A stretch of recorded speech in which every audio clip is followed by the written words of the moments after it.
नमस्कार दोस्तों, स्वागत है आप सभी का हमारे YouTube चैनल आलोक ज्ञान गंगा में। मित्रों, हम हाजिर हैं अथर्व की अथैया का 10वां भाग लेकर के।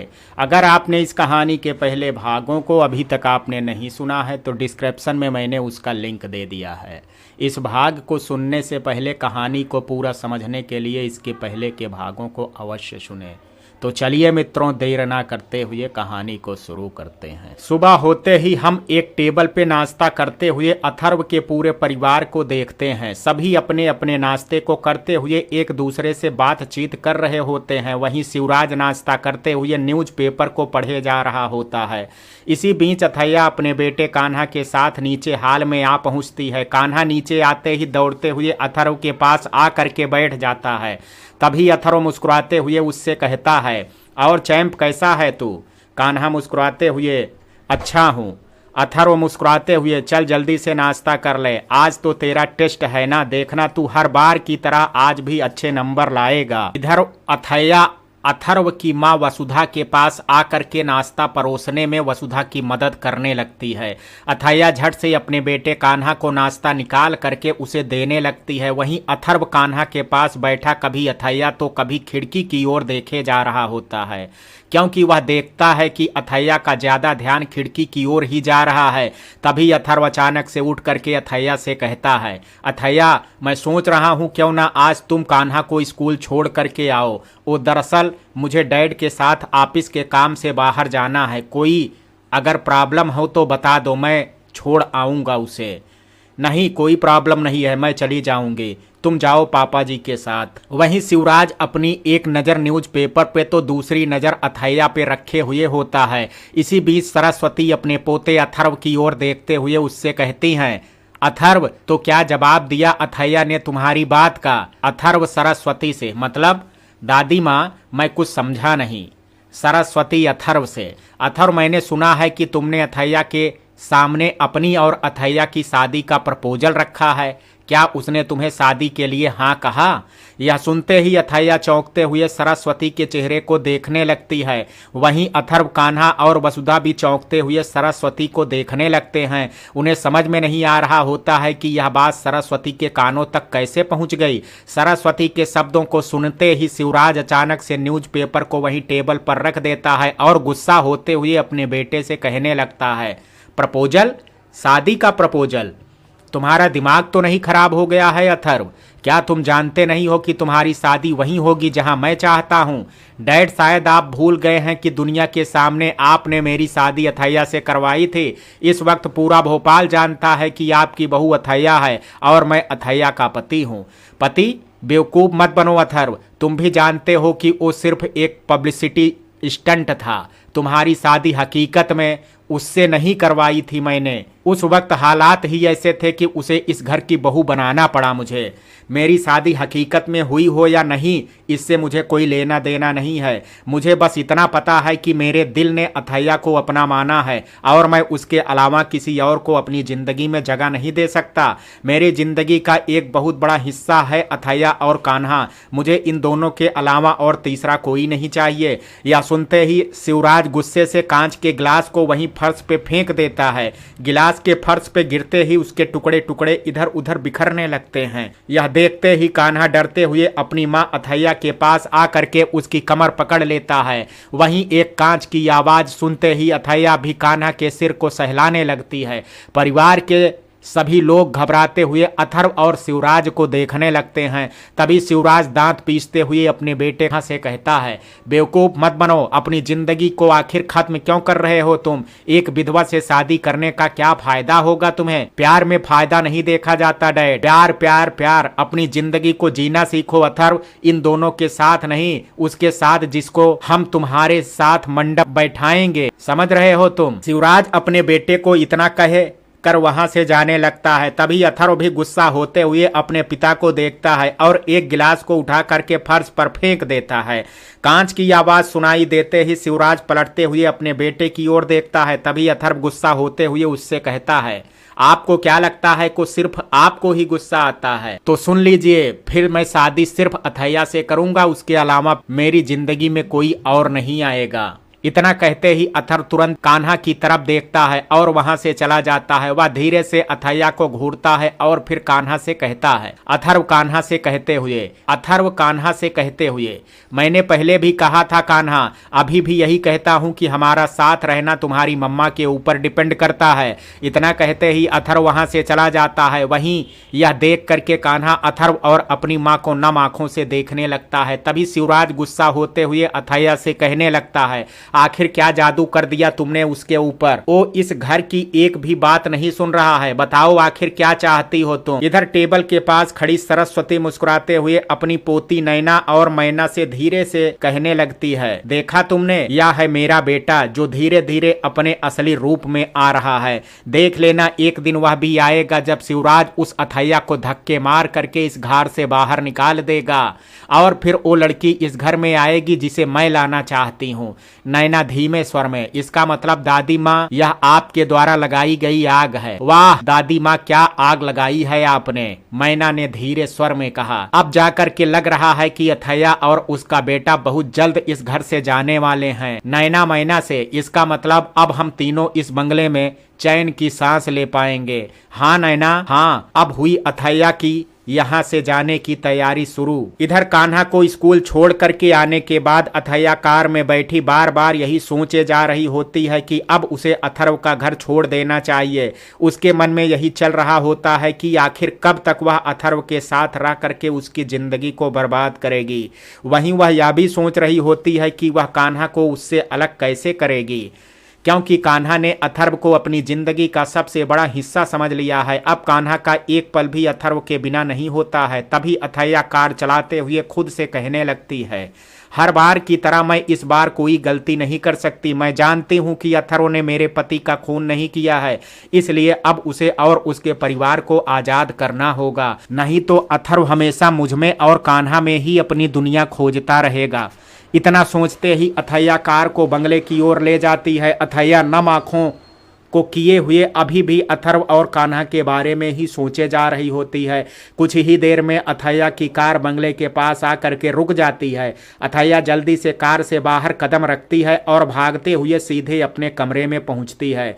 कमरे में आते ही वह अपनी अलमारी से कपड़े निकाल करके पलंग पे फेंकने लगती है। वह झट से अलमारी के निकाले हुए सभी कपड़ों को एक सूटकेस में रखने लगती है। इसके साथ साथ वह कान्हा और अपनी तस्वीर को भी सूटकेस के अंदर रखने लगती है। इतने में ही अथैया का ध्यान दीवार पे लगी हुई अथर्व की तस्वीर पे जाता है।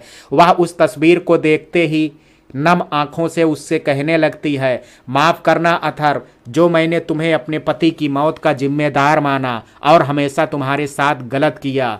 अब जबकि मैं यह जान चुकी हूँ कि तुम्हारा मेरे पति की मौत से कोई लेना देना नहीं है, तो अब मैं तुम्हें उन सभी जिम्मेदारियों से रिहा करती हूँ जो मैंने तुम्हें दी थी।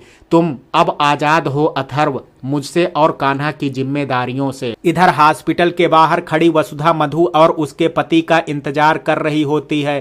तभी अचानक से उसके फोन पे किसी का कॉल आने लगता है। वसुधा तुरंत अपने फोन स्क्रीन को देखने लगती है। फोन की स्क्रीन पे उसके बेटे अथर्व का कॉल आ रहा होता है। तभी वह झट से कॉल पिक करती है और कहती है, हेलो अथर्व, बोलो। अथर्व बोलने ही वाला होता है कि इतने में ही हॉस्पिटल से बाहर मधु और उसका पति मयंक आरव के साथ बाहर कदम रखते हैं। तभी अथर्व अपनी माँ वसुधा से कॉल पे कहता है, माँ अथैया घर पर ही है ना अभी? वसुधा अथर्व से कॉल पे कहती हैं, बेटा वो घर पर ही होगी। मतलब आप घर पर अभी नहीं हो? नहीं, मैं बाहर किसी काम से आई थी, बस घर ही जा रही हूँ। माँ अथैया के ऊपर नजर रखिएगा, कहीं वो मयंक को पता करने के लिए सर्वेंट क्वार्टर ना पहुँच जाए। चिंता मत कर, मैं घर पहुंचने ही वाली हूँ, वो उस तक नहीं पहुंच पाएगी। इतना कहते ही वसुधा कार में कदम रखती है और फोन को काट देती है। वसुधा अंदर बैठती और मुड़ करके मधु की ओर देखने लगती है। मधु वसुधा को देखते हुए अपने पति मयंक को कार में बैठाती है। तभी वसुधा मुस्कुराते हुए मधु से कहती है, अब चले। इधर अथैया अपने बेटे कान्हा को ऑटो में बैठाए हुए कहीं ले करके जा रही होती है। अथैया अपने गोद में कान्हा को स्कूल बैग रखे हुए और कान्हा के सिर पे हाथ फेरे जा रही होती है। बाहर जोर शोर से बादल गरज रहे होते हैं। तभी अचानक से बादल जोर की गर्जना करते हुए बरसने लगते हैं। कुछ ही देर में बारिश का पानी पूरी सड़क को भिगो देता है। अथैया नम आंखों से बरसात को देखते हुए कभी इस ओर तो कभी उस ओर देखे जा रही होती है। उसके साथ उसका लगेज भी पीछे वाली सीट पर रखा हुआ होता है। इसी बीच कान्हा की नज़र दूर खड़ी एक कार पे जाती है। यह कार शिवराज की BMW होती है। उस कार को सड़क किनारे खड़ा हुआ देखते ही वह तुरंत अपनी माँ अथैया के हाथ को पकड़ते हुए उससे कहने लगता है, मम्मा मम्मा। हाँ बोल बच्चा। मम्मा देखिए यह दादू लग रहे हैं ना। यह सुनते ही अथैया उस ओर देखने लगती है जिस ओर कान्हा उसे उंगली करके दिखा रहा होता है। तभी अथैया उस आटे वाले को अपना ऑटो रोकने के लिए कहती है। ऑटो के रुकते ही अथैया ध्यान से उस BMW कार को देखने लगती है। बारिश तेज होने की वजह से कार की विंडो पर पानी फिसलते हुए दिखाई दे रहा होता है। उस कार में शिवराज और एक अनजान महिला अथैया को दिखाई देते हैं। वह महिला उम्र में शिवराज से बहुत कम लग रही होती है, मगर वह महिला शिवराज को बेहद ही अजीब गरीब तरह से छू रही होती है, जिसे देख करके अथैया कुछ ढंग से समझ नहीं पा रही होती है। वहीं शिवराज भी उस महिला के कंधे को इस कदर रगड़ रहा होता है कि जैसे उस महिला को और शिवराज का आपस में कोई रिश्ता हो। तभी अथैया चौंकते हुए धीमे स्वर में कहती है, अरे यह तो पापा जी हैं, मगर यह यहाँ इस महिला के साथ क्या कर रहे हैं? आखिर कौन है यह? अथैया का इतना कहना ही हुआ होता है कि तभी वह महिला शिवराज के ओंठों को चूमती है और उसके गले लग करके कार से बाहर निकल जाती है। तभी अथैया देखती है कि शिवराज ने उस महिला का हाथ पकड़ करके उसे कार के अंदर खींच लिया है। यह देखते ही अथैया तुरंत अपने बेटे कान्हा की आंखों पर हाथ रखती है और ऑटो वाले से आगे बढ़ाने को कहने लगती है। ऑटो चालक ऑटो को स्टार्ट करता है और वहां से आगे चल पड़ता है। इधर ऑटो में बैठी अथैया के मन में और मयंक की जगह उस महिला का चित्र उभरने लगता है। वह बार बार उस महिला और शिवराज के रिश्ते के बारे में सोचने लगती है। उसे ऐसा लग रहा होता है कि जैसे शिवराज वसुधा और उस परिवार को धोखा दे रहा हो। इधर रात होते ही अथर्व परेशान होते हुए अथैया और कान्हा को बंगले में ढूंढने लगता है। वसुधा भी उसी के कमरे में खड़ी उसे भरोसा दिला रही होती है कि अथैया यहीं कहीं है, मगर अथर्व का दिल जोर जोर से धड़क रहा होता है। उसे लग रहा होता है कि अब अथैया कभी उसके पास नहीं आएगी और वो अब उसे हमेशा के लिए छोड़ करके चली गई है। इतने में ही वसुधा को नीचे हाल में मधु की आवाज़ सुनाई देने लगती है। मधु नीचे हाल में खड़ी जोर जोर से वसुधा को पुकारे जा रही होती है। इस आवाज़ को सुनते ही अथर्व चौंकते हुए वसुधा की ओर देखता है। तभी वसुधा तुरंत अथर्व के कमरे से बाहर निकल जाती है। अपनी मां को नीचे हाल की ओर जाते हुए देख करके अथर्व भी दौड़ते हुए नीचे हाल की तरफ जाने लगता है। कुछ ही देर में दोनों चलते हुए नीचे हाल में पहुंचते हैं। वसुधा नीचे आते ही अपने घर के बाकी लोगों को वहां पहले से ही खड़ा हुआ देखती है। हाल में शिवराज ठीक मधु के सामने खड़ा मधु और उसके देवर आरव को देखे जा रहा होता है। तभी अथर्व अपने पिता और घर के बाकी लोगों को देखते ही उनसे कहने लगता है, क्या हो रहा है यह सब? आप सब लोग यहाँ हाल में क्या कर रहे हैं? मधु, आखिर बात क्या है? तुम इतनी देर रात यहाँ क्या कर रही हो? क्या कुछ हुआ है? यह सुनते ही शिवराज गुस्सा होते हुए पीछे पलट करके अपनी पत्नी वसुधा को देखते हुए उससे कहने लगता है, भाग गया है ओ, ना जाने क्या चुरा करके भागा होगा ओ। ध्यान से देखो अपने कमरे को, क्या पता वो तुम में से किसी के कमरे से कुछ चुरा के ले गया हो। क्या वो यहाँ से चला गया? अथर्व चौंकते हुए। मधु नम आंखों से, वसुधा जी मेरे पति उनका किसी ने किडनैप कर लिया है। कुछ लोग काले कपड़े में आए और मेरे पति को अपने साथ ले गए। प्लीज वसुधा जी मेरे पति को बचा लीजिए, ना जाने वो लोग मेरे पति के साथ क्या करेंगे। शिवराज गुस्से में, बकवास बंद करो, कोई किडनैप पुडनैप नहीं हुआ है उसका। अरे वो तो यहाँ से इस तरह भागा है जैसे कुछ चुरा करके भागा हो। बताओ क्या चुरा करके भागा है तुम्हारा पति? देखो अगर तुमने सच नहीं बताया तो यहाँ पुलिस को बुला लूंगा और फिर तो तुम अच्छे से जानती होगी कि पुलिस किस तरह से सच निकलवाती है। ऐसा नहीं है वो कुछ भी चुरा करके नहीं गए हैं, उनका तो उल्टा किडनैप हुआ है। वसुधा जी प्लीज मेरे पति को बचा लीजिए, मेरे पति ने कुछ भी गलत नहीं किया है। मेरे पति को ढूंढने की जगह आप लोग उन पर इल्जाम क्यों लगा रहे हैं? शिवराज गुस्सा होते हुए, मतलब तुम बताओगी नहीं? रुको अभी अभी मैं पुलिस को फोन करता हूं। इतना कहते ही शिवराज तुरंत पुलिस को कॉल करने लगता है। तभी अथर्व अपने पिता का हाथ रोकते हुए उससे कहने लगता है, डैड मेरी एक बार बात सुन लीजिए, क्या पता वो सच कह रही हो, क्या पता वाकई में उसके पति का किडनैप हुआ हो। तभी दूर खड़ी शिवराज की मां सरस्वती अपने पति अथर्व को देखते हुए उससे कहने लगती हैं, तुम्हें क्या लगता है किडनैपर्स बंगले के अंदर तक आएंगे और बाहर खड़े हुए गार्ड्स को कुछ भी भनक नहीं पड़ेगी? अरे बेवकूफ बना रही है यह औरत, कोई किडनैप उडनैप नहीं हुआ है इसके पति का। दादी माँ एक बार हम कैमरे में चेक कर लेते हैं, ऐसे बेवजह किसी पे इल्जाम लगाना ठीक नहीं है। अथर्व अपनी माँ वसुधा और मधु को देखते हुए अपने पिता शिवराज को समझाता है कि इस तरह किसी पे इल्जाम लगाना ठीक नहीं है पिताजी। वसुधा अपने बेटे अथर्व की बातों से सहमत होती है, वहीं अथर्व की बातों को सुनते ही सरस्वती और नैना मैना चिढ़ने लगती हैं। तभी शिवराज अपने बेटे वसुधा को देखते हुए दोनों से कहता है, ठीक है तुम दोनों की बात भी मान लेते हैं, मगर अगर इस औरत का पति मयंक ही चोर निकला तो तुम खुद इसे घर से बाहर का रास्ता दिखाओगी? बोलो यह कर पाओगी ना? डैड किसी भी फैसले पे पहुंचने से पहले हमें फुटेज देख लेनी चाहिए। इतना कहते ही अथर्व अपनी मां को देखता है और गार्ड के रूम की ओर चल पड़ता है। अथर्व को देख करके घर के बाकी लोग भी गार्ड के रूम की ओर चल पड़ते हैं। गार्ड के रूम में पहुंचते ही शिवराज उसे बताता है कि घर में किसी का किडनैप हुआ है। यह किडनैप मधु के पति मयंक का हुआ है और अब घर के सभी लोग कुछ देर पहले की फुटेज देखना चाहते हैं।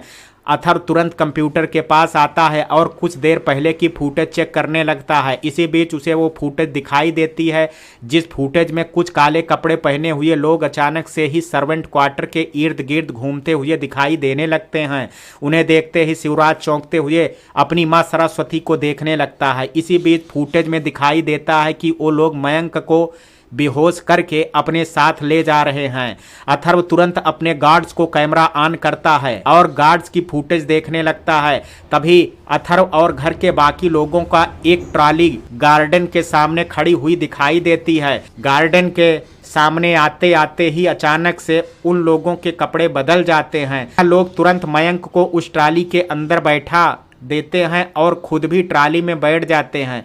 कुछ देर बाद ट्राली चलते हुए गार्डन के पास से होते हुए बंगले के मेन गेट के पास आकर के खड़ी हो जाती है।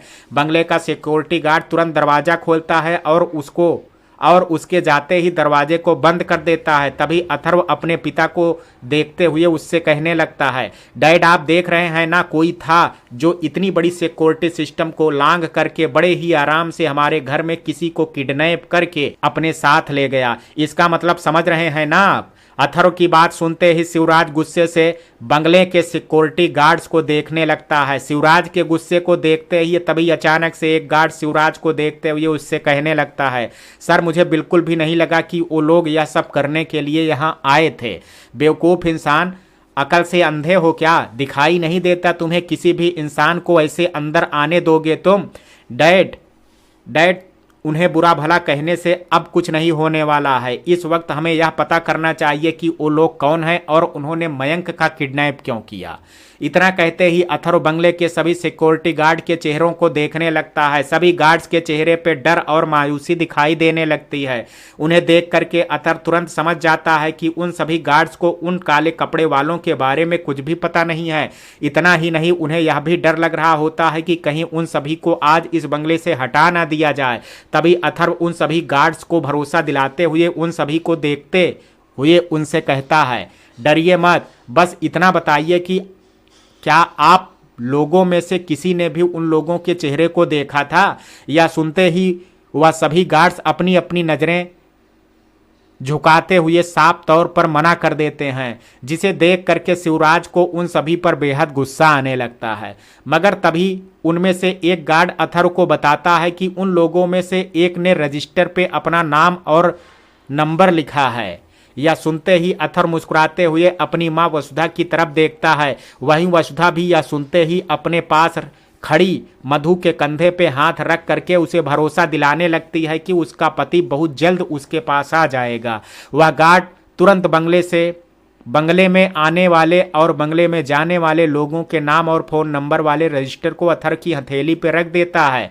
अथर्व तुरंत सुबह से बंगले में आए हुए और गए हुए लोगों के नाम चेक करने लगता है। इसी बीच अथर्व को वो नाम मिलता है जिस नाम को वो ढूंढ रहा होता है। यह नाम किसी राजेश्वर प्रसाद का होता है। उसके थोड़े ही पास उसे राजेश्वर नाम के शख्स का फोन नंबर भी लिखा हुआ होता है। उस नाम को देखते ही वह गार्ड तुरंत कहने लगता है, अथर्व भैया यही नाम बताया था उसने अपना। तभी शिवराज अपने बेटे अथर्व को देखते हुए उससे तुरंत कहने लगता है, अथर्व अब किस बात का इंतजार कर रहे हो तुम? कॉल करो पुलिस को और पता लगाओ कि आखिर वो लोग क्या सच में मयंक को किडनैप करने आए थे, क्योंकि अब मैं परेशान हो गया हूं इस मयंक और मधु नाम से। इधर बंगले में कुछ देर बाद पुलिस आ पहुंचती है। वह हाल में खड़े परिवार के सभी सदस्यों से मयंक के बारे में पूछने लगती है। वहीं हाल में अथर्व और उसकी फैमिली पुलिस अफसर के सामने खड़े उनके सभी सवालों के जवाब दे रहे होते हैं। सभी की बातों को सुनने के बाद अफसर उस नंबर पर कॉल करता है जिस नंबर को राजेश्वर नाम का आदमी रजिस्टर पे लिख करके गया था। उस नंबर पे कॉल करने के बाद अफसर को पता चलता है कि यह नंबर तो उपस्थित ही नहीं है। वह अफसर तुरंत कॉल काटता है और शिवराज को देखते हुए उससे कहता है, देखिए शिवराज जी, यह फोन नंबर गलत है। इतना ही नहीं, उसे तो यह भी लग रहा है कि राजेश्वर भी एक झूठा नाम है। झूठा नाम? शिवराज जी, झूठा नाम, झूठा फोन नंबर, यह सब तो बड़ा ही आसान होता है इन किडनैपर्स के लिए। शायद वो स्पेशल मयंक के लिए ही यहाँ आए हों। क्या आपके गार्ड्स ने उन बदमाशों को एंट्री देने से पहले इस फोन नंबर को चेक नहीं किया था? शिवराज गार्ड्स को देखते हुए, नहीं, आलसी हैं यहाँ सब के सब। इन्हें तो मुफ्त की रोटी तोड़ने की आदत पड़ चुकी है, इसलिए तो यह सभी सिर्फ घोड़े बेच करके सोते रहते हैं।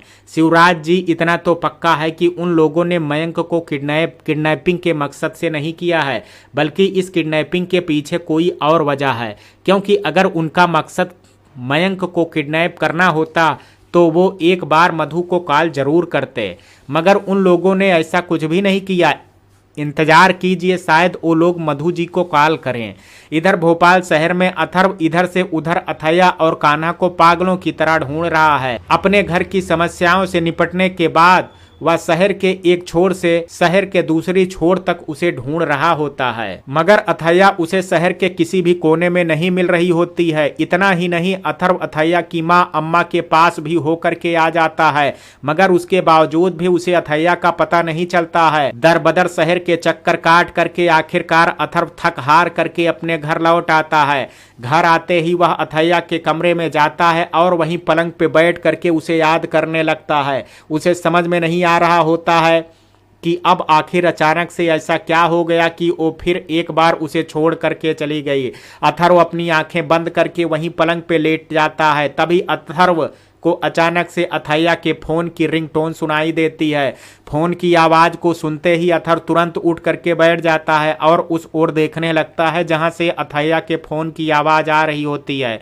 तभी अचानक से उसकी नजर टेबल पर रखे हुए फोन पे पड़ती है। उसे देखते ही अथर्व खुद से कहने लगता है, कहीं अथैया को पता तो नहीं चल गया कि मयंक जिंदा है? कहीं मयंक की किडनैपिंग महज एक नाटक तो नहीं है? कहीं ऐसा तो नहीं कि अथैया और मयंक ने यहाँ से जाने का प्लान बनाया हो? अब मुझे लग रहा है कि शायद अथैया मयंक के साथ जा चुकी है।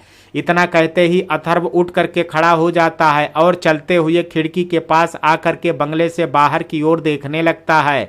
इसी बीच अथैया बंगले की तरफ आते हुए देखते ही अथर्व नाराज होते हुए खिड़की से अथैया को देखने लगता है।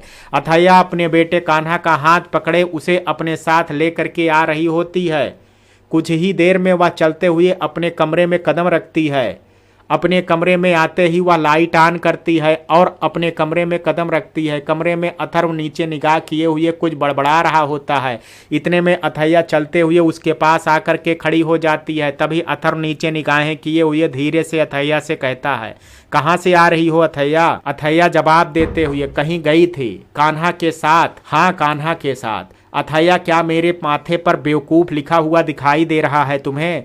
क्या मुझे पता नहीं कि तुम कहाँ से आ रही हो? अगर पता है तो बताओ कहाँ से आ रही हूँ मैं?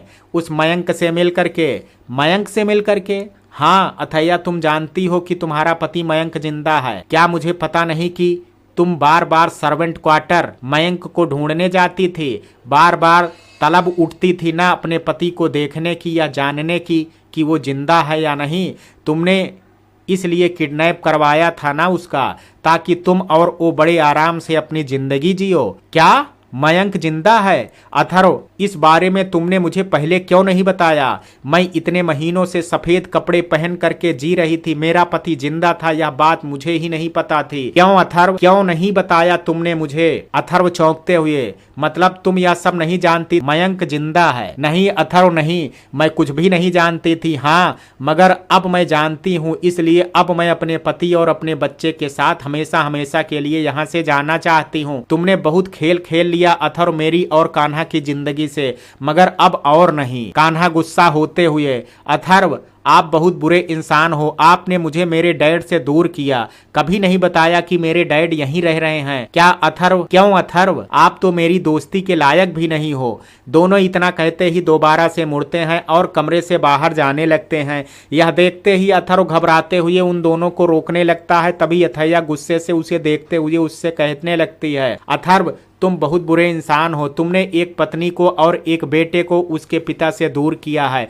इसलिए आज मैं अपने बेटे के साथ इस घर को छोड़ करके जा रही हूँ। कान्हा अथर्व को देखते हुए, अथर्व आपके लिए यही सजा होनी चाहिए थी। चलो मम्मा, डैड इंतजार कर रहे होंगे, अभी हमें उन्हें ढूंढना भी है ना। अथर्व नम आंखों से, प्लीज रुक जाओ, प्लीज रुक जाओ। अथर्व का इतना कहना ही हुआ होता है कि तभी अचानक से अथर्व की आंख खुलती है और वह खुद को अथैया के पलंग पे लेटा हुआ पाता है। तभी अथैया के कदम अचानक से ठहरते हैं और वह मुड़ते हुए सर्वेंट क्वार्टर की ओर चल पड़ती है। यह देखते ही अथर्व घबराने लगता है। उसे लगने लगता है कि हो ना हो अथैया का यह पता चल चुका है कि उसका पति मयंक और मधु का पति दोनों एक ही हैं। यह देखते ही अथर्व अपने कदम थोड़े पीछे की ओर करता है और वहीं पलंग पे बैठ जाता है। थोड़ी ही देर में अथैया अपने बेटे कान्हा के साथ अपने कमरे में आ पहुंचती है। कमरे का दरवाजा खुला हुआ होता है, इसके साथ साथ कमरे में चारों ओर अंधेरा भी हो रहा होता है। इस अंधेरे में किसी अनजान शख्स को अपने पलंग पे बैठा हुआ देख करके अथैया कहने लगती है, अथर्व क्या तुम हो मेरे कमरे में? अथैया का इतना कहना ही हुआ होता है कि तभी अथर्व नम आंखों से उसकी ओर देखता है और चलते हुए उसके पास आकर के खड़ा हो जाता है। अथैया अथर्व की आंखों को अपनी आंखों के इतने पास देखते ही उसे कुछ कहने वाली होती है कि तभी अचानक से अथर्व उसके सीने से लिपट जाता है। यह देखते ही अथैया की सांसें तेज रफ्तार से चलने लगती हैं। वहीं अथर्व उसके सीने से लिपटा हुआ अपने हाथ अथैया की पीठ पे फेरने लगता है। अथैया हाथों की मुट्ठी बनाए हुए अथर्व के सीने पे लिपटी हुई न जाने क्या क्या सोचे जा रही होती है। तभी अथर्व नम आंखों से अथैया को देखते हुए उससे कहता है, अथैया आखिर कहाँ गायब हो गई थी तुम? जानती हो मैंने तुम्हें कहाँ कहाँ नहीं ढूंढा, काम की तलाश में बाहर गई हुई थी। आखिर कब तक मैं तुम्हारे सहारे जीऊंगी अथर्व? अब तो तुम्हारी कोई जिम्मेदारी भी नहीं है मेरे लिए।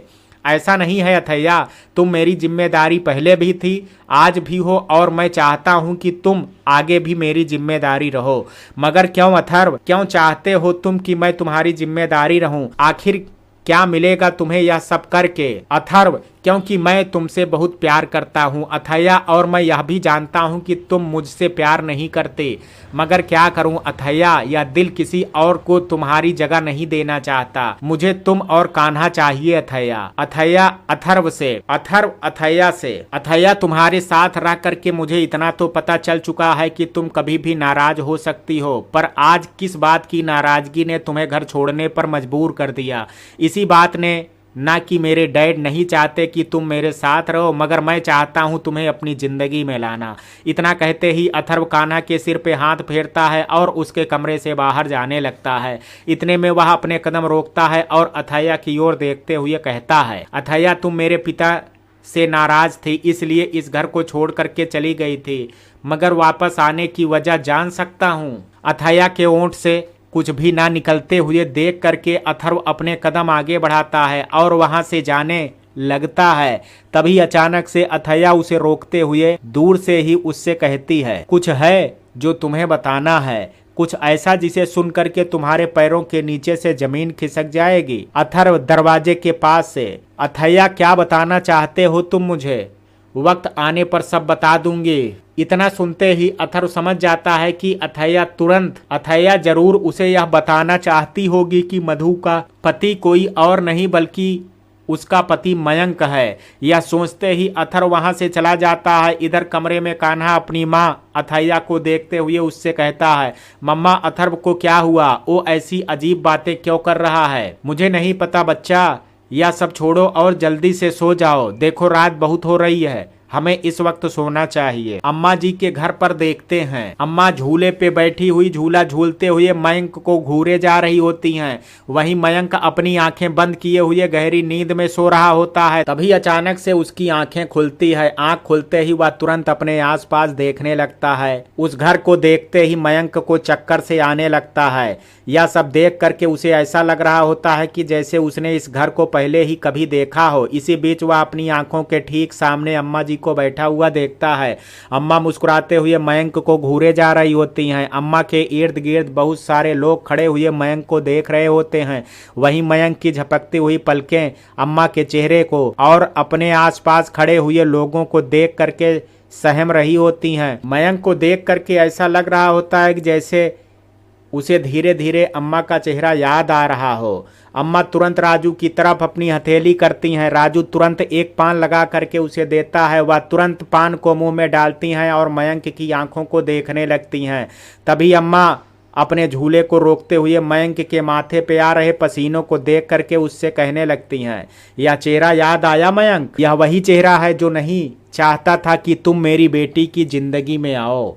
यह सुनते ही मयंक की आंखें बड़ी हो जाती। वह तुरंत घूरते हुए अम्मा की नजरों को देखने लगती है। तभी अम्मा राजू को ओर देखते हुए राजू से कहने लगती हैं, राजू इसे इस शहर से इतना दूर ले जाओ कि यह लौट करके कभी मेरी बेटी की जिंदगी में ना आ सके। अभी भी इसे कुछ याद नहीं, मगर कोई भरोसा नहीं है कि इसे कब अथैया और कान्हा याद आ जाएं। जी अम्मा जी। अम्मा राजू से, राजू अब हम नहीं चाहते कि हमारे हाथ किसी के खून से रंग जाएं, ले जाओ इसे यहाँ से कहीं दूर। इधर अम्मा राजू से बातचीत कर रही होती हैं। वहीं दूसरी तरफ मयंक को धीरे धीरे यह से याद आ रहा होता है कि अम्मा कौन है। वहीं अम्मा के मुंह से भी अथैया सुन करके उसके सिर में दर्द होने लगता है। इसी बीच अचानक से उसके सिर में बहुत तेज का दर्द होने लगता है, जिस वजह से वह जोर जोर से चिल्लाते हुए अथैया के नाम को पुकारने लगता है।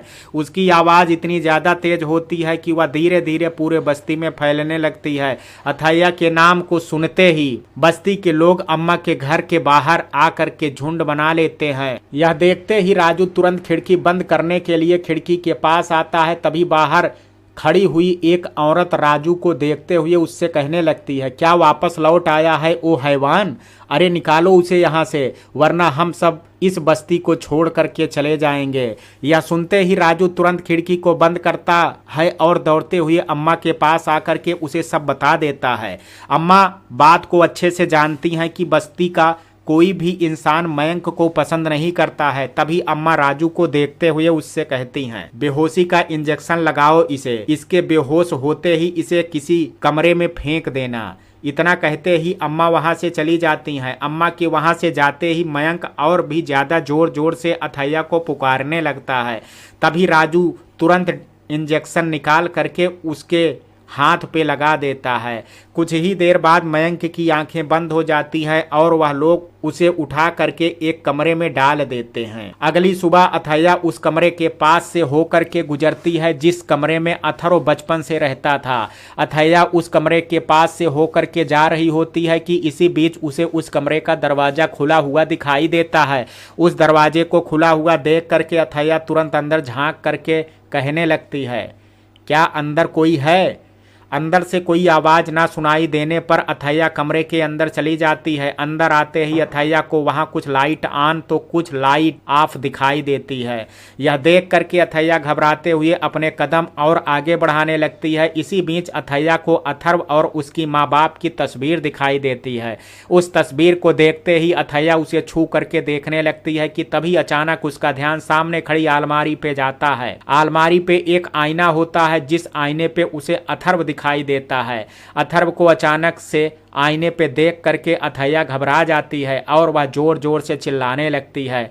यह देखते ही अथर्व तुरंत अथैया को पकड़ करके उसे अपने करीब करते हुए उससे कहने लगता है, अथैया अथैया मैं हूँ अथर्व, भूत भूत नहीं तुम भूत हो। यह सुनते ही अथर्व जोर जोर से हंसने लगता है। अथर्व की हंसी सुनते ही अथैया समझ जाती है कि यह तो वाकई में अथर्व है। अथर्व अथैया का हाथ पकड़े हुए उसे देख करके हंसे जा रहा होता है। तभी अथर्व उसे देखते हुए अपनी हंसी रोकता है और उससे कहता है, अथैया तुम्हारी कसम मैं इंसान हूँ, मजाक कर रहा हूँ मैं, सच बताओ अथैया तुम्हें मैं भूत लग रहा था। अथर्व की बातें सुनते ही अथैया उसके हाथ को अपने ऊपर से हटाती है और खुद को संभालते हुए इधर उधर देखते हुए अथर्व से कहने लगती है, तुम भूत लग नहीं रहे हो बल्कि तुम भूत ही हो, वरना भला कौन अचानक से आईने के सामने इस तरह से खड़ा होता है जैसे कि कोई भूत हो। सॉरी मुझे पता नहीं था कि कोई इस कमरे की तरफ आ रहा है। वो दरअसल यह मेरे बचपन का कमरा है ना, इसलिए ज़्यादा यहाँ कोई आता जाता नहीं है। अब तुम अचानक आ जाओगी तो मैं तुम्हें चौंकते हुए ही देखूंगा ना।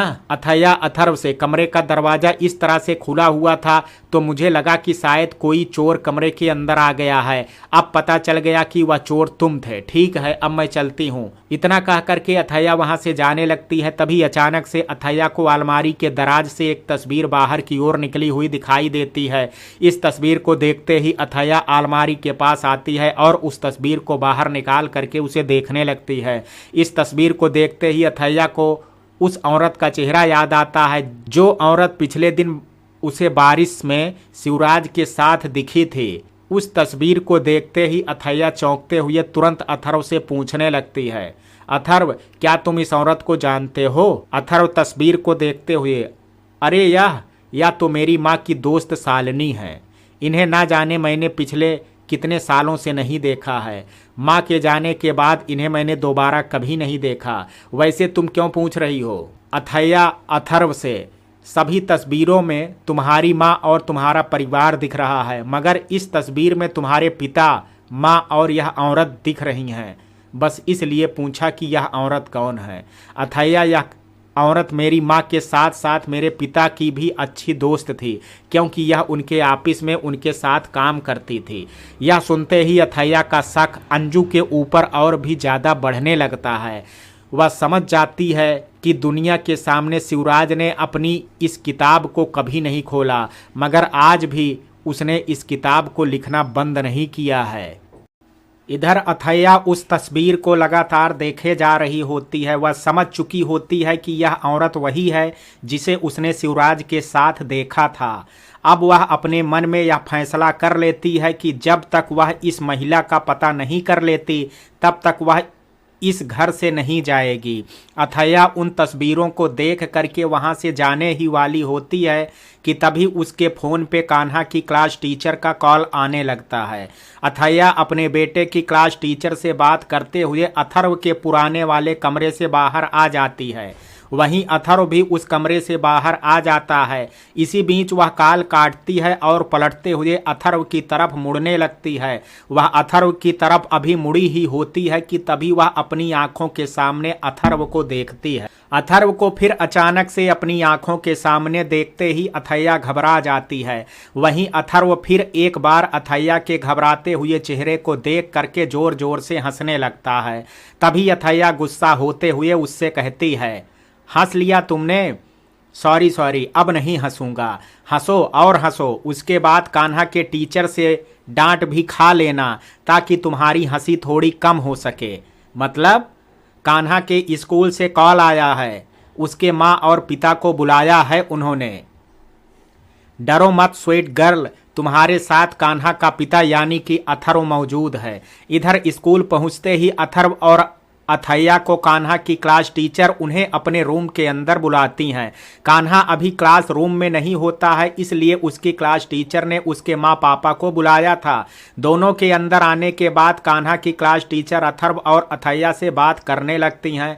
वह दोनों के चेहरों को देखती हैं और उन दोनों से कहती हैं, अथैया जी, क्या आपके और आपके पति के बीच में सब कुछ ठीक चल रहा है? मतलब अथैया के इतना कहते ही टीचर तुरंत कुछ सवालों को वहीं टेबल पर रखते हुए अथैया को दिखाने लगती हैं। अथैया उन तस्वीरों को देख करके उन्हें छूने लगती है। टीचर अथैया के चेहरे को देखती हैं और उससे कहती हैं, इन तस्वीरों को देखिए, यह सभी तस्वीरें अथर्व ने बनाई है। इन्हें देख करके ऐसा लग रहा है कि जैसे आप दोनों साथ तो हैं लेकिन फिर भी साथ नहीं। उसने एक तरफ खुद को और आपको बनाया है, वहीं खुद से बहुत दूर उसने अपने पिता को बनाया है। ऐसा लग रहा है कि जैसे उसके पिता का उससे कोई रिश्ता नहीं है। यह सुनते ही अथैया समझ जाती है कि टीचर आखिर उसे क्या बताना चाहती हैं। इसी बीच वह टीचर तुरंत अथर्व की तरफ तस्वीरों को खिसकाते हुए उससे कहने लगती है, देखिए, मुझे नहीं पता कि आप दोनों में क्या मनमुटाव चल रहा है, मगर अपने बच्चे के लिए इस लड़ाई को खत्म कर दीजिए। टीचर की बातें सुनते ही अथर्व अथैया की ओर देखने लगता है, वहीं अथैया भी उसके चेहरे को देखने लगती है। तभी वह अथैया को देखते हुए टीचर से मुस्कुराते हुए कहता है, नहीं, हमारे बीच कोई मनमुटाव नहीं चल रहा है, बल्कि हमारे बीच में तो बहुत प्यार है। ठीक कह रहा हूँ ना मैं अथैया? देखिए, अगर हम दोनों के बीच कुछ ऐसा होता भी तो हम उसे जल्द से जल्द सुलझाते हैं। टीचर दोनों से, देखिए, बच्चा जो देखता है वही सीखता है। अगर आपके सामने आप दोनों इस तरह रहेंगे तो उस बेचारे बच्चे पे कैसा असर पड़ेगा। देखिए, आजकल वो बड़ा ही अजीब बिहेव करता है। साथ में रह करके उसे समझने की कोशिश कीजिए कि क्या परेशानी है उसे। बच्चा आपका है, प्लीज एक माँ बाप की तरह उसे अपने साथ रखिए। सर, कोशिश कीजिए कि आप दोनों का मनमुटाव जल्द खत्म हो, ताकि आपका बेटा आपको अपनी तस्वीरों में खुद से और अपनी माँ से दूर ना बनाए। अथर्व धीरे से अथैया से, अथैया, मगर यह सब तो तुम पर डिपेंड करता है ना, मैं तो ना जाने कब से कह रहा हूं तुम्हें। अथर्व उस टीचर की बातों का जवाब देने वाला ही होता है कि तभी उसके फोन पे उसके पिता शिवराज का कॉल आने लगता है। वह तुरंत टीचर को देखता है और कहता है, एक्सक्यूज मी मिस, मैं जरा अभी आता हूँ। इतना कहते ही अथर्व वहाँ से चला जाता है। इधर अथैया उस टीचर की तरफ देखते हुए उससे बात कर रही होती है। तभी टीचर अथैया को देखते हुए उससे कहती है, मिस अथैया, बच्चे को केवल एक माँ की ज़रूरत नहीं होती है, बल्कि उसे बड़ा करने के लिए पिता की भी ज़रूरत होती है। अगर एक सिंगल मदर हैं तो उस घर का बच्चा उसे देखते हुए बड़ा होगा और वह इस बात जानेगा कि उसकी सिर्फ माँ है। मगर उसके केस में इसका उल्टा है। आप अब एक सिंगल मदर नहीं हैं, कान्हा का एक पिता भी है। आप समझ रही हैं ना कि मैं क्या कह रही हूँ? प्लीज़ उसे अकेलापन महसूस मत होने दीजिए। दोपहर होने से पहले ही अथर्व अपने ऑफिस पहुंच जाता है। वहां पहुंच करके वह ऑफिस के बाकी लोगों को वहां बैठा हुआ देखता है। अथर्व भी अपनी कुर्सी लेता है और बैठ करके अपने पिता को देखने लगता है। सभी लोग एक दूसरे को देखे जा रहे होते हैं। वहीं अथर्व भी अपने पिता शिवराज का इंतजार कर रहा होता है। इतने में ही शिवराज ऑफिस के अंदर कदम रखता है। सभी उसे देखते ही उठ करके खड़े हो जाते हैं। उन सभी के साथ साथ अथर्व भी उठ करके खड़ा हो जाता है। तभी शिवराज सभी को बैठने का इशारा करता है और सभी को बताता है कि वह आज उन सभी को किसी खास शख्स से मिलवाना चाहता है। सभी अपनी अपनी कुर्सियों पर बैठ करके उस शख्स का इंतजार करने लगते हैं। वहीं अथर्व भी इस नए शख्स के चेहरे को देखने के लिए उत्सुक दिखाई दे रहा होता है। सभी की उत्सुकता को देखते हुए शिवराज दरवाजे की तरफ देखते हुए कहता है, वायु। इतने में ही हमें एक व्हील चेयर ऑफिस के अंदर आती हुई दिखाई देती है। इस व्हील चेयर में एक विकलांग शख्स बैठा हुआ होता है, जिसके बाल काले आंखें नीली और ओंठ लाल दिखाई दे रहे होते हैं। वह उम्र में अथर्व से 1-2 साल छोटा लग रहा होता है। वहीं उस शख्स को व्हील चेयर पे बैठा हुआ देखते ही सभी चौंकते हुए उठ करके खड़े हो जाते हैं।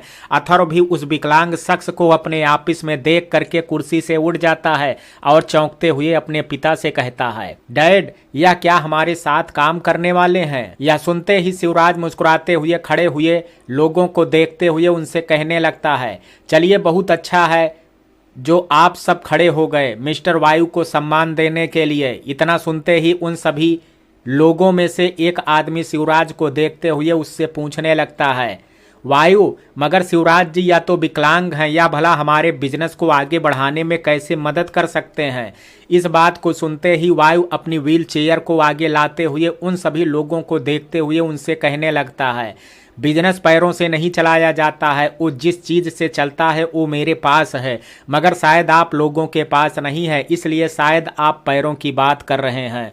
वायु, इनका मकसद तुम्हें नीचे दिखाने का नहीं था। शायद तुम्हें पता नहीं है कि हमारी कंपनी पिछले कई सालों से धरती पे गिरी जा रही है। अगर अथैया नहीं आती तो शायद धरती से उठ भी नहीं पाती। वायु अथर्व से, जानता हूं कि इन सब का यह कहने का मतलब नहीं था, मगर किसी भी किताब को उसके कबर को देख करके नहीं आंकना चाहिए। इतना सुनते ही अथर्व अपने ऑफिस के बाकी लोगों की तरफ से उससे माफ़ी मांगता है। वहीं ऑफिस के सभी लोग भी वायु से इस तरह के व्यवहार के लिए माफ़ी मांगने लगते हैं। वहीं शिवराज सभी को देखते हुए उनसे कहता है, अरे, मुझे तो वायु का इंट्रोडक्शन करवाने की कोई ज़रूरत ही नहीं पड़ी। वायु की बातें सुन करके शायद अब आप लोगों को अंदाजा हो गया होगा कि हमारी कंपनी को वह कहां तक ले जाने में मदद कर सकता है। इधर दोपहर होते ही मयंक की आंखें खुलती हैं और वह तुरंत अपने इर्द गिर्द देखने लगता है। वह जिस कमरे में कैद होता है वहां उसके अलावा और कोई भी मौजूद नहीं होता। यह देखते ही मयंक वहां से जाने की कोशिश करने लगता है, मगर वह कुर्सी पे बंधा हुआ होता है, जिस वजह से वह थोड़ा बहुत भी नहीं हिल पा रहा होता है। वह एक बार फिर अपने इर्द गिर्द देखता है और जोर से अपनी कुर्सी को वहीं फर्श पे गिरा देता है। फर्श पे गिरते ही कुर्सी के हाथ टूट जाते हैं। कुर्सी के हाथ टूटते ही मयंक अपने आप को उस कुर्सी से अलग करने की कोशिश करने लगता है। इसी बीच राजू कमरे का दरवाजा खोलता है। राजू दरवाजा खोल करके कमरे के अंदर आता है। अंदर आते ही वह देखता है कि मयंक कमरे में मौजूद नहीं है। राजू दरवाजे के बाहर देखते हुए अम्मा को आवाज लगाए जा रहा होता है। तभी राजू के ठीक पीछे मयंक हाथ में कुर्सी का फट्टा लिए हुए दिखाई देता है। उसी समय राजू को ऐसा महसूस होता है जैसे उसकी पीठ के पीछे कोई खड़ा हुआ है। वह तुरंत पलट करके देखता है, तभी मयंक चिल्लाते हुए उस कुर्सी के फट्टे को जोर से राजू के सिर पर दे मारता है। राजू वहीं बेहोश हो करके फर्श पर गिर पड़ता है और वह बिखर जाता है। यह देखते ही मयंक उस फट्टे का हाथ में लिए आगे की तरफ बढ़ जाता है। वह छुप छुप करके धीरे धीरे अपने कदम घर से बाहर की ओर ले जाने लगता है। इधर राजू की आवाज़ सुनते ही घर में मौजूद अम्मा के लोग जल्दी से उस कमरे के पास आकर के खड़े हो जाते हैं जिस कमरे में मयंक को कैद करके रखा गया था। उधर आते ही सभी चौंकते हुए उसे ढूंढने लगते हैं। इसी बीच में अम्मा वहां पहुंच जाती हैं। अम्मा वहां आते ही राजू को फर्श पे खून से लिपटा हुआ देखती हैं। इधर मयंक छुपते हुए घर के मुख्य द्वार पे पहुंचता है और धीरे से दरवाजे को खोल करके वहां से बाहर निकल जाता है। वहीं खिड़की के सामने खड़ी अम्मा का ध्यान अचानक से मयंक के ऊपर पड़ता है। वह तुरंत अपने लोगों को उसके पीछे जाने को कह देती हैं। वह सभी लोग घर से बाहर निकल करके मयंक को ढूंढने लगते हैं। मयंक दौड़ते हुए आखिरकार बस्ती से बाहर निकल जाता है। कुछ ही देर बाद अम्मा के लोग भी बस्ती से बाहर निकल जाते हैं। मयंक को इस बीच सड़क के किनारे एक मंदिर दिखाई देता है। वह तुरंत उस मंदिर में चला जाता है। अंदर आते ही उसे एक पेड़ दिखाई देता है जिससे लाल टीका पेड़ के सामने हाथ जोड़ता है और तुरंत उसके पीछे जा करके छुप जाता है। कुछ ही देर बाद अम्मा के लोग भी दौड़ते हुए उस मंदिर के आसपास आ पहुंचते हैं। सभी मंदिर के आसपास आते ही मंदिर के अंदर मयंक को ढूंढने के लिए आने लगते हैं। इतने में ही मंदिर का पंडित बाहर से अंदर तक आते हुए उन लोगों से कहने लगता है, कौन है आप लोग और आप यहाँ क्या कर रहे हैं। अम्मा के लोग यह सुनते ही पंडित जी से कहने लगते हैं कि हम यहाँ किसी आदमी को ढूंढ रहे हैं, क्या कोई आदमी आपके मंदिर में आया है। यह सुनते ही पंडित तुरंत उन लोगों के चेहरों को देखते हुए उनसे कहने लगता है, देखिए दोपहर का समय हो रहा है, यह समय मंदिर के बंद होने का समय है। आप जिस भी शख्स को ढूंढ रहे हो सकता है कि वो यहाँ से आगे निकल गया हो, प्लीज अब मंदिर बंद करने दीजिए। इतना कहते ही वह पंडित मंदिर को बाहर से बंद करने लगता है। उस पंडित की बातों को सुनते ही अम्मा के लोग वहां से एक एक करके चले जाते हैं। वहीं मंदिर के अंदर पेड़ के पीछे छुपा मयंक घबराए जा रहा होता है। इधर अथैया कान्हा से, बच्चा तुमने तो बहुत अच्छी पेंटिंग बनाई है, वाकई में कान्हा तुम तो बहुत अच्छी तस्वीर बनाते हो। इसी बीच अथैया का ध्यान उन तस्वीरों पे जाता है जिस पे अथर्व और कान्हा मौजूद होते हैं। उन तस्वीरों में साफ दिखाई दे रहा होता है कि अथैया और कान्हा तो साथ हैं, मगर अथर्व उनसे कोसों दूर है। यह देखते ही अथैया समझ जाती है कि कान्हा को सिर्फ उसके प्यार की नहीं बल्कि अथर्व के प्यार की भी जरूरत है। बच्चा, आपने अथर्व को हम दोनों से दूर क्यों बनाया है? वो तो हमारे साथ ही है ना। मम्मा, बाकी बच्चों की तरह मैं आप दोनों के साथ नहीं रहता, कभी आपके साथ तो कभी अथर्व के साथ रहता हूँ। अगर आप दोनों मेरे मम्मा पापा हो तो फिर आप दोनों मेरे साथ क्यों नहीं रहते हो? बच्चा, तुम क्या चाहते हो कि हम दोनों तुम्हारे पास रहें? हाँ, मगर वैसे ही जैसे बाकियों के मम्मी पापा रहते हैं। अंकित यानी मेरा दोस्त कह रहा था कि उसके मम्मी पापा उसके अगल बगल लेटते हैं, पर आप दोनों तो इस तरह नहीं लेटते मेरे साथ, बल्कि अथर्व तो वहाँ हमसे दूर किसी दूसरे कमरे में सोते हैं। बच्चा, तो तुम क्या चाहते हो? यही कि आप लोग भी वैसे ही रहें जैसे बाकी मम्मा पापा रहते हैं। इधर अपने कमरे में अथर्व कानों में ईयरफोन लगाए हुए गीत सुनता हुआ आंखें बंद किए हुए सो रहा होता है। इसी बीच उसके कमरे में अथैया और कान्हा आ पहुंचते हैं। अथर्व को इस तरह से सोते हुए देख करके अथैया कान्हा को देख करके इशारा करने लगती है। कान्हा तुरंत अथर्व के पास आता है और पलंग पे बैठ करके उसके कानों से ईयरफोन निकाल लेता है।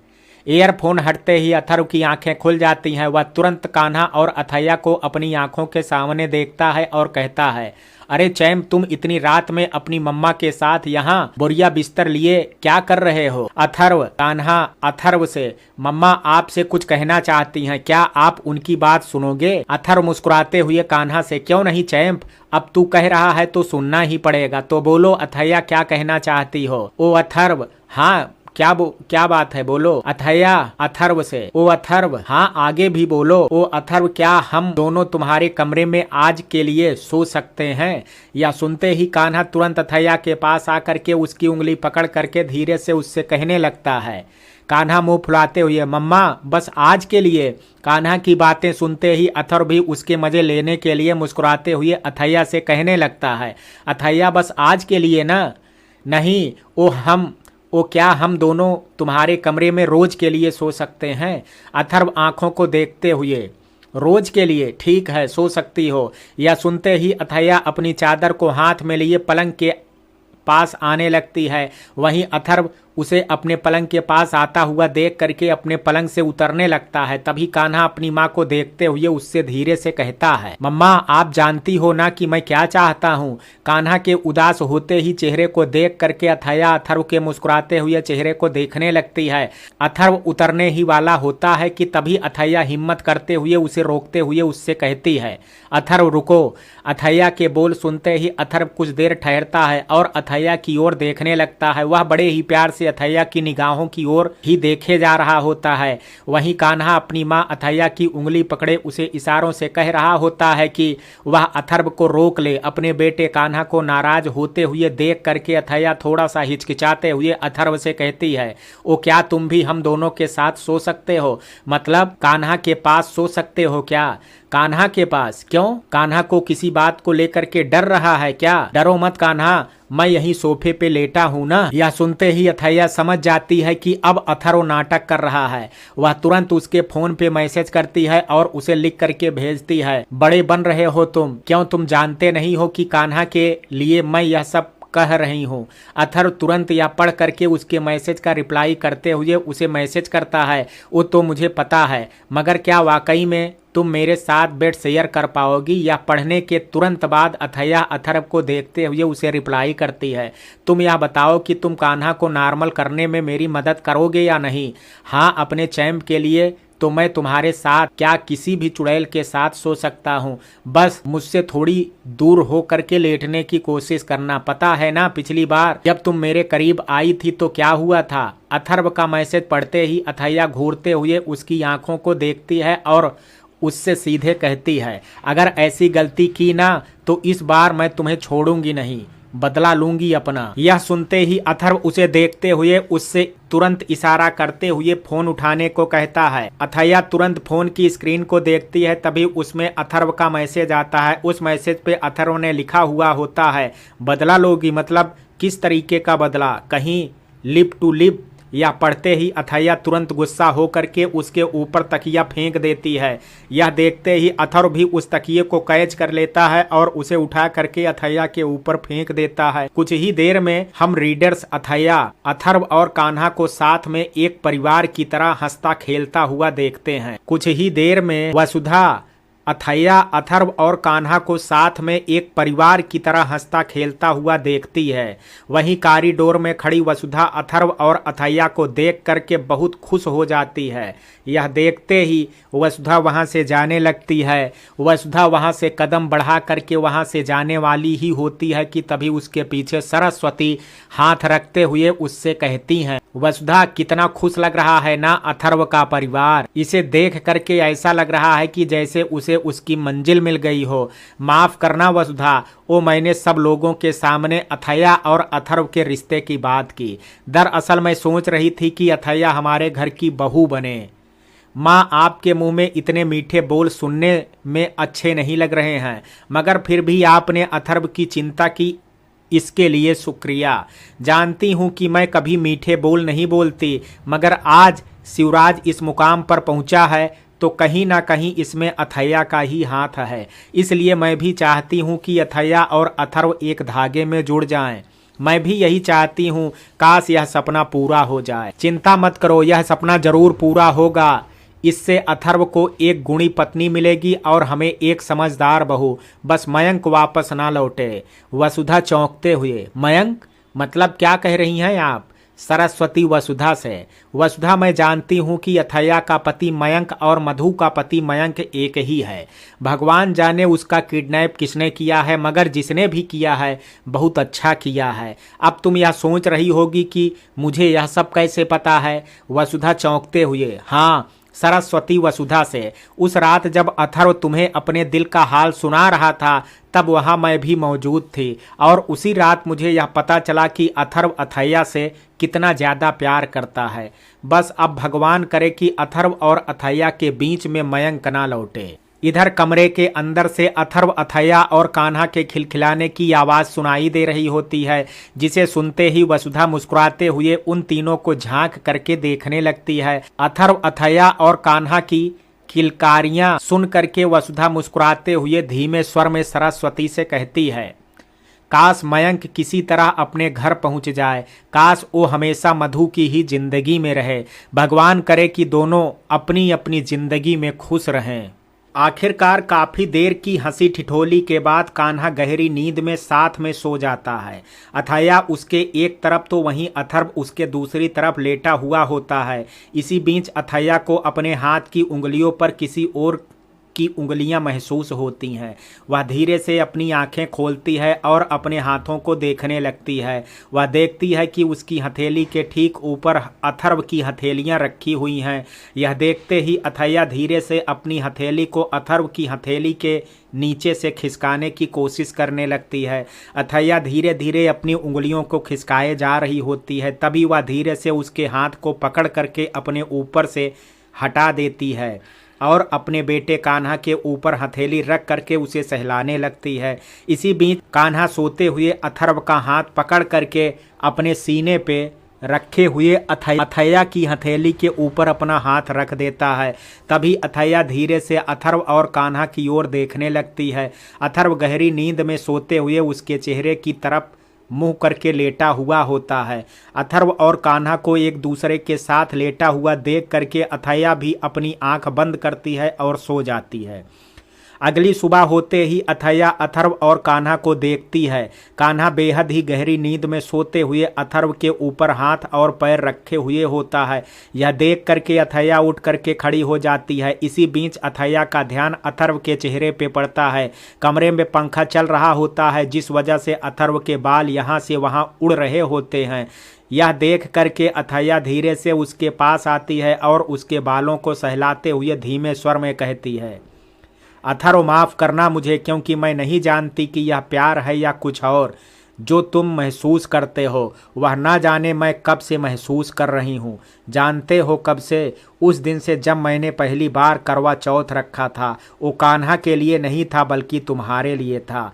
उस रात जब तुम पूरी रात भीगे थे, उस रात मैं भी चैन से नहीं सो पाई थी। उसके बाद ना जाने और कितने बार मुझे महसूस हुआ कि मैं तुमसे प्यार करती हूँ, मगर यह सच है या नहीं मुझे नहीं पता। यह सुनते ही अचानक से कान्हा उठ करके बैठ जाता है। वह तुरंत मुस्कुराते हुए अपनी माँ अथैया को देखता है और उससे कहता है, मतलब मम्मा आप भी अथर्व से प्यार करने लगे हो? अथैया कान्हा को शांत करवाते हुए, कान्हा बच्चा धीरे बोलो, अथर्व सुन लेगा। इतना सुनते ही कान्हा तुरंत अथर्व की ओर देखते हुए धीमे स्वर में कहता है, माँ मतलब आप बताना नहीं चाहती हैं? अथैया फुसफुसाते हुए, बच्चा बता दूंगी मगर समझ में नहीं आ रहा है कि कैसे बोलूं। थोड़ा समय दो मुझे, उसे जरूर बताऊंगी। कान्हा, मम्मा कब बताओगे? आप कहीं ऐसा ना हो कि अथर्व यहाँ से चला जाए। चला जाए मतलब? कहाँ जा रहा है वह? अरे मम्मा आपको नहीं बताया उन्होंने कि वो बहुत जल्द लंदन जाने वाले हैं, इसलिए तो उन्होंने आपके सामने शादी का प्रपोजल रखा था। यह सुनते ही अथैया चौंकते हुए अथर्व की ओर देखने लगती है। अब जाकर के अथैया को यह पता चला कि अथर्व बार बार उसे शादी के लिए क्यों मना रहा था। इसी बीच अथर्व पलटते हुए करवट ले लेता है। अथर्व की बंद आंखें देखते ही अथैया की आंखों में अचानक से नमी आने लगती है। इधर सभी सुबह का नाश्ता कर रहे होते हैं। सरस्वती बीच में बैठी अपनी बहू को कभी अपने बेटे शिवराज को देख रही होती है। तभी वह अपने बेटे शिवराज से ऑफिस के काम काज के बारे में बात करती है। शिवराज तुरंत मुस्कुराते हुए ऑफिस में आए हुए नए शख्स वायु के बारे में बताने लगती है। वायु के बारे में चर्चा होते हुए देख करके अथर्व भी वायु की प्रशंसा करने लगता है। वहीं अथैया अथर्व की आंखों की तरफ देखे जा रही होती है। अथर्व मुस्कुराते हुए अपना नाश्ता कर रहा होता है। उसके पास बैठा कान्हा भी अपना नाश्ता कर रहा होता है। कान्हा नाश्ता करते हुए कभी अपनी माँ तो कभी अथर्व की ओर देख रहा होता है। कान्हा महसूस करता है कि उसकी माँ लगातार अथर्व की ओर देखे जा रही होती हैं। तभी अथर्व उठते हुए कान्हा को देखता है और उससे कहता है, चलो चैंप, स्कूल का वक्त हो गया है। इतना कहते ही अथर्व तुरंत कान्हा के बैग को अपने कंधे पे टांगता है और उसकी उंगली पकड़ करके जाने लगता है। वसुधा उसे देखते ही अचानक से उसे रोकते हुए उससे कहने लगती है, अथर्व बेटा खीर तो खा करके जाओ। माँ आप चिंता मत कीजिए, वापस आऊँगा तब खा लूँगा। इतना कहते ही अथर्व कान्हा की उंगली थामे बंगले से बाहर निकल जाता है। इधर अथैया टेबल के पास खड़ी अपने बेटे और कान्हा को जाते हुए देख करके अपने मन में कहने लगती है, अथर्व के लंदन जाने से पहले ही मुझे उसे बताना होगा कि मुझे भी उससे प्यार है। उसका प्यार एक तरफा नहीं है। तभी हम देखते हैं कि शिवराज को किसी का कॉल आता है और वह बात करते हुए बंगले से बाहर निकल जाता है। शिवराज को घर से अचानक ही बाहर जाते हुए देख करके सरस्वती को कुछ अजीब सा लगता है। वह तुरंत अपनी बहू वसुधा को देखती है और उससे कहती है, वसुधा आज तो संडे है ना, तो आज यह कहाँ जा रहा है? माँ उन्होंने आज तक मुझे बताया है कि वो कहाँ जा रहे हैं कहाँ नहीं। वसुधा के बोल सुनते ही अथैया यह समझ जाती है कि शिवराज पहली बार घर से इस तरह नहीं निकला है, बल्कि शिवराज कईयों बार घर से इस तरह से जा चुका है। तभी अथैया अथर्व की माँ वसुधा को देखती है और उसे देखते हुए उससे कहती है, माँ मुझे कान्हा के लिए कुछ सामान खरीदना है, बस मैं अभी गई और अभी आई। वसुधा अथैया से, कोई बात नहीं अथैया, जल्दी आ जाना। अथैया मुस्कुराते हुए हाँ में जवाब देती है और तुरंत अपना पर्स हाथ में ले करके वहाँ से चली जाती है। बंगले से बाहर आते ही अथैया देखती है कि शिवराज अपनी कार में बैठा किसी से बात कर रहा है। कुछ ही देर में उसकी कार स्टार्ट होती है और वह वहाँ से चला जाता है। अथैया समझ जाती है कि हो ना हो शिवराज उस शालिनी से ही मिलने के लिए जा रहा होगा। तभी अथैया शिवराज की कार को वहाँ से जाते हुए देख करके अपने मन में कहती है, आज तो मैं पता लगा करके रहूंगी कि इस शालिनी का आखिर पापा जी से क्या संबंध है। इतना कहते ही अथैया तुरंत सामने खड़े ऑटो को अपने पास बुलाती है और वह उसके अंदर बैठ करके शिवराज का पीछा करने लगती है। कुछ दूर पहुंचते ही शिवराज की कार एक होटल के अंदर चली जाती है। इस होटल का नाम संकेत प्लाजा होता है। थोड़ी देर में अथैया की ऑटो भी उस होटल के सामने आकर के रुक जाती है। अथैया तुरंत होटल के अंदर जाती है। अंदर जाते ही वह देखती है कि शिवराज रिसेप्शन पे खड़ा हुआ शालिनी से बात कर रहा है। दोनों को एक दूसरे के साथ खड़ा हुआ देख करके अथैया छुपके से उसके पीछे वाली सीट पे जा कर के बैठ जाती है। कुछ ही देर में वह लोग रिसेप्शन से हट जाते हैं और अपने रूम की तरफ बढ़ जाते हैं। अथैया पलटते हुए रिसेप्शन की ओर देखती है मगर इस बार उसे रिसेप्शन पर कोई भी दिखाई नहीं देता है। अथैया तुरंत रिसेप्शन पे आती है और वहाँ खड़ी लेडीज से कहने लगती है, मैम अभी कुछ देर पहले यहाँ मिस्टर शिवराज आए थे, क्या आप मुझे उनका रूम नंबर बता सकती हैं? लेडीज अथैया से, सॉरी मैम, यह हमारे होटल की प्राइवेसी के खिलाफ है। हम किसी भी बाहरी शख्स को रूम नंबर नहीं बताते हैं। वैसे आप उनकी कौन हैं? आपका चेहरा मुझे जाना पहचाना सा लग रहा है। अथैया हड़बड़ाते हुए तभी अचानक से उसे अपने पीछे से एक पतली आवाज़ सुनाई देती है, बहू है यह उनके घर की। इस आवाज़ को सुनते ही अथैया तुरंत पलट करके अपने पीछे देखती है। उसके पलटते ही वह अपने सामने अपनी पुरानी सहेली अवनी को खड़ा हुआ देखती है। अवनी फीके रंग की साड़ी पहने हुए मुस्कुराते हुए अथैया को देख रही होती है। अवनी को अपने सामने देखते ही अथैया तुरंत चलते हुए उसके पास आती है और उसे तुरंत अपने सीने से लगा लेती है। वहीं अवनी भी उसे अपने सीने से लगा करके उससे कहने लगती है, बस बाबा बस, अब क्या जान लेगी तुम हमारी। अथैया अभी भी उसे गले से लगाए हुए होती है। अवनी धीरे से उसके पीठ को सहलाती है और फिर उससे कहती है, बस अथैया बस, अब रोना बंद कर। यह सुनते ही अथैया उसके सीने से हटती है और नम आंखों से अपनी सहेली अवनी को देखते हुए उससे कहती है, वैसे तुझे कैसे पता चला कि मैं रो रही हूँ? अवनी मुस्कुराते हुए, बचपन से जानती हूँ तुझे। अथैया मुस्कुराते हुए, अच्छा ऐसा है क्या? यह बता तू यहाँ क्या कर रही है? अवनी अथैया से, अथैया तुझे तो सब पता है ना कि हमारे साथ क्या हुआ था। ब्यास को बेकसूर तो साबित कर दिया था हमने, मगर ब्यास को नहीं बचा पाए।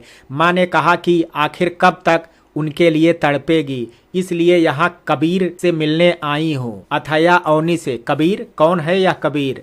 अवनी अथैया से, यही भोपाल में ही रहता है, आज उससे मिलने वाली हूँ। अगर अच्छा लगा तो एक नई शुरुआत करूँगी।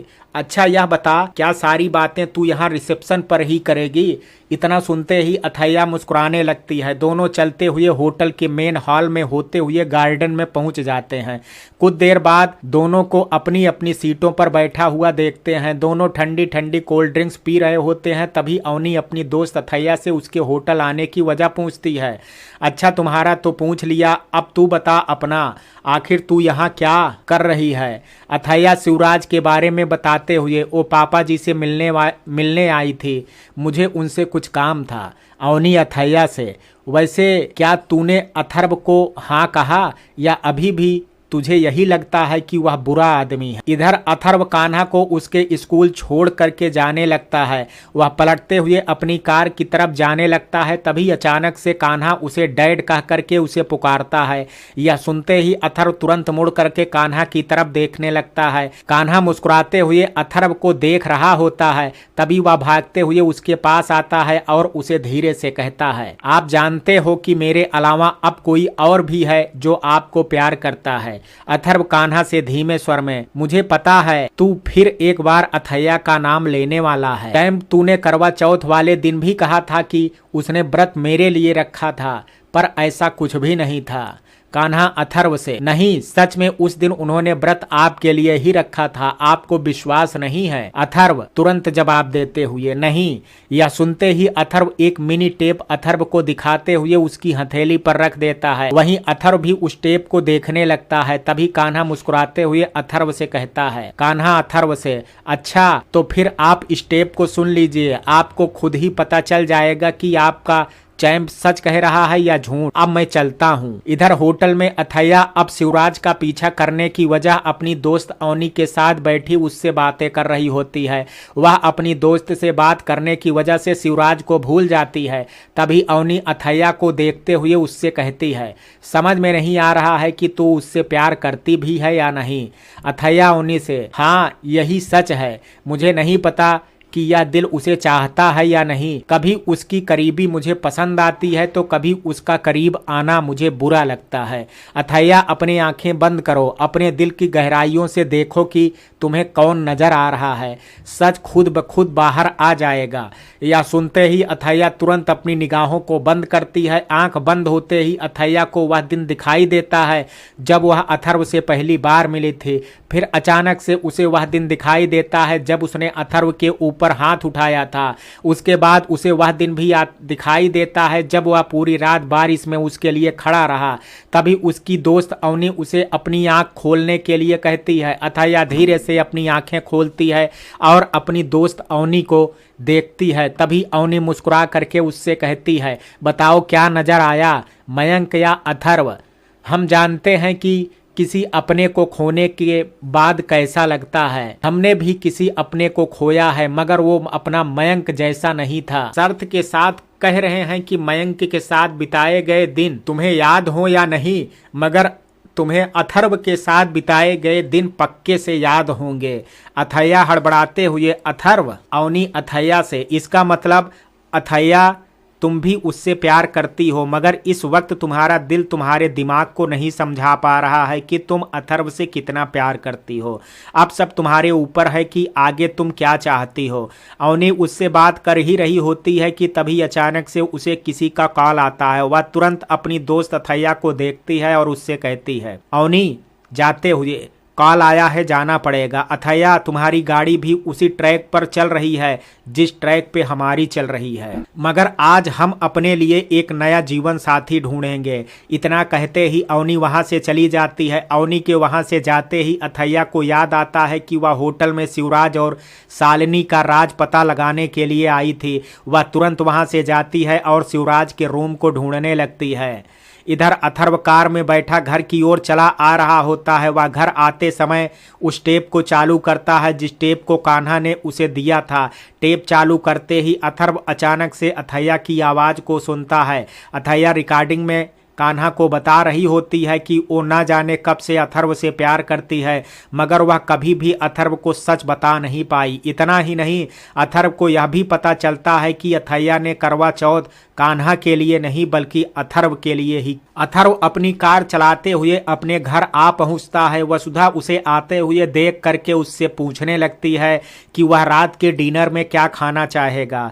सरस्वती भी सोफे से उठते हुए उससे यही पूछ रही होती हैं कि उसे आज डिनर में क्या खाना है। वहीं अथर्व अपनी माँ की बातें बिना सुने सीढ़ियों से ऊपर अपने कमरे की ओर चला जा रहा होता है। कमरे पे आते ही वह कमरे की लाइट ऑन करता है और पलंग पे जा करके लेट जाता है। वह तुरंत उस टेप को ऑन करता है और फिर एक बार अथैया की वॉइस को सुनने लगता है। रिकॉर्डिंग शुरू होते ही उसे फिर से अथैया की आवाज़ सुनाई देने लगती है। इस बार वह सुनता है कि अथैया अपने बेटे कान्हा को बता रही है कि वह बहुत जल्द अपने दिल की बात अथर्व को बताएगी। यह सुनते ही अथर्व मुस्कुराते हुए अथैया की तस्वीर को अपने कमरे की दीवार पे देखता है और कहता है, मुझे उस दिन का बड़े बेसब्री से इंतजार रहेगा अथैया, जब तुम मुझे अपने दिल की बात बताओगी। इतना कहते ही अथर्व तुरंत रेडियो पे एक गीत लगा देता है। तभी रेडियो पे एक मधुर गीत अथर्व के इर्द गिर्द सुनाई देने लगता है। इस गीत के बोल के साथ अथर्व भी गीत गुनगुनाने लगता है। गीत के बोल कुछ यूं ही होते हैं, मैं जमी तू आसमां, मैं दाग तू चांद सा, तू बारिश है मैं रेत हूँ, मैं धुन कोई तू राग सा। तभी अचानक अथर्व को घर के बाहर से ऑटो की आवाज़ सुनाई देती है। अथर्व तुरंत अपना गीत रोकता है और खिड़की से बाहर झांकते हुए देखने लगता है। वह देखता है कि अथैया ऑटो वाले को पैसा दे करके बंगले की तरफ आ रही है। अथैया को बंगले के अंदर आते हुए देखते ही अथर्व तुरंत अपने कमरे से बाहर निकल करके अथैया के पास जाने लगता है। नीचे आते ही वह अपने सामने अपनी माँ को खड़ा देखता है। कुछ ही देर बाद वह दरवाजे से अंदर आते हुए अथैया को देखता है। वहीं अथैया का ध्यान भी अचानक से अथर्व पे जाता है। अथर्व अपने सामने उसे देखते ही मुस्कुराते हुए इधर उधर देखने लगता है। उसे समझ में नहीं आ रहा होता है कि वह अथैया से पूछे जो वह पूछना चाहता है। वह एकदम ठहरता है और धीरे से हिम्मत करते हुए अथैया के ठीक सामने आकर के उससे कहता है, अथैया वह क्या तुम मुझसे कुछ कहना चाहती हो? अथैया अथर्व से, नहीं अथर्व अथैया से। अथैया शायद तुम भूल गई हो, याद करने की कोशिश करो। अथैया अथर्व से, नहीं अथर्व मुझे अच्छे से याद है, मैं तुमसे कुछ नहीं कहना चाहती। अथर्व अथैया से, ठीक है अब मैं जाऊं? अथर्व गहरी सांस लेते हुए, हाँ। इधर शहर से कुछ दूर पे हम एक पुराने से घर को देखते हैं जहां शालिनी अपने बेटे के साथ रहती है। शालिनी अपने घर की एक पुरानी सी कुर्सी पे बैठी अंधेरे में बैठे अपने बेटे को देख रही होती है। उसका बेटा एक व्हील चेयर पे बैठा गुप्त अंधेरे में दिखाई दे रहा होता है। शालिनी उसे बताती है कि आज उसके साथ शिवराज ने क्या क्या किया था। शालिनी अपने बेटे से, जानते हो आज उसने मेरे साथ क्या किया? अगर मैं उसे पुरानी बातें याद न दिलाती तो शायद वो आज मुझे मार ही डालता और तुम अपनी माँ को खो बैठते।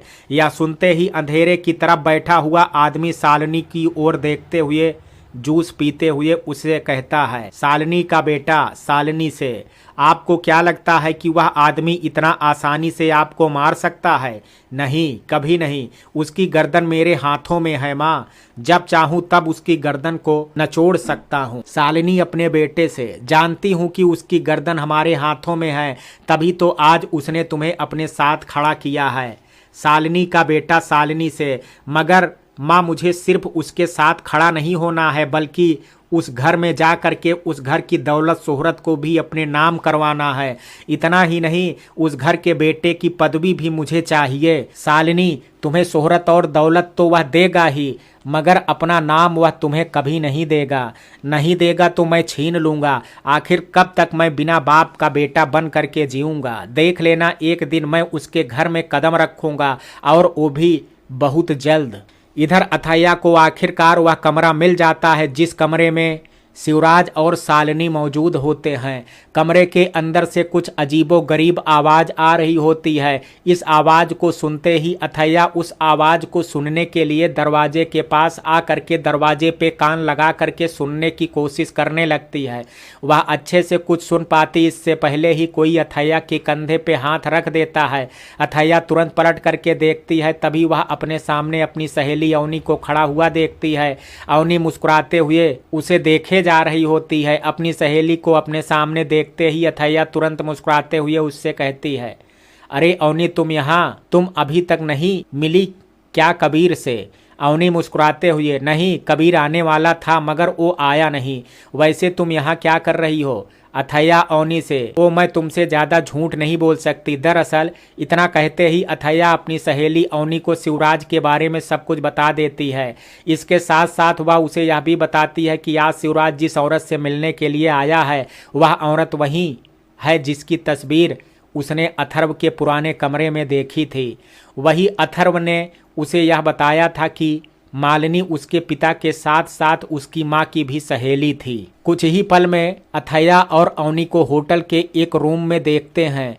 इस रूम की खिड़कियां ठीक शिवराज के रूम की खिड़कियों के सामने खुल रही होती है। हालांकि शिवराज की बिल्डिंग अलग होती है मगर दोनों की बिल्डिंग एक ही होटल का हिस्सा होते हैं, जिस वजह से दोनों बिल्डिंग एक दूसरे के बेहद करीब होते हैं।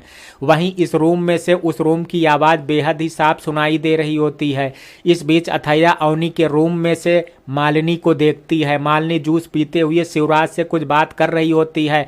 वह क्या बात कर रही होती है या थोड़ा थोड़ा अथैया को सुनाई दे रहा होता है। तभी अथैया अपना फ़ोन की रिकॉर्डिंग स्टार्ट करके शिवराज का वीडियो बनाने लगती लगती है।